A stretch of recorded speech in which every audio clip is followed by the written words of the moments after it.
आणि आता पाहणार आहोत महत्त्वाच्या बातम्या।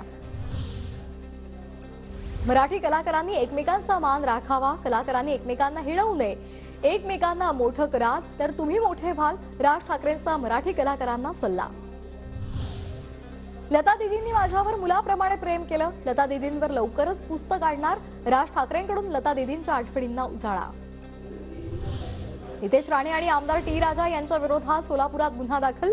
हिंदू जन आक्रोश मोर्चातल्या प्रक्षोभक भाषणामध्ये दोन समाजामध्ये तेढ निर्माण करणारी वक्तव्य केल्यामुळे गुन्हा।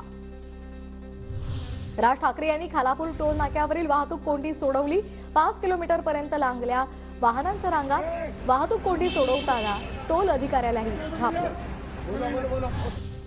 9 जानेवारीला दिल्लीमध्ये महाविकास आघाडीची बैठक, लोकसभेच्या जागा वाटपाबाबत चर्चा होणार। पटोले, अशोक चव्हाण, संजय राऊत, विनायक राऊत, सुप्रिया सुळे आणि जयंत पाटलांची उपस्थिती असणार। इंद्रायणी नदी प्रदूषणाचा प्रस्ताव आता केंद्र सरकारला पाठवला।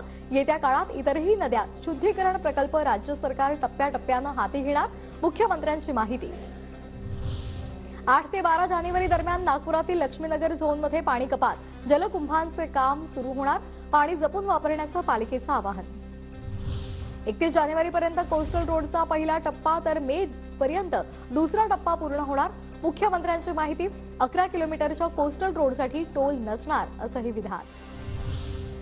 पुढील 3 दिवसांमध्ये राज्यामध्ये पावसाची शक्यता हवामान खात्यानं वर्तवली आहे। धुळे, नंदुरबारमध्ये येलो अलर्ट जारी, तर पुणे, कोल्हापूर, नाशिक, जळगाव, नगरमध्ये पावसाचा अंदाज।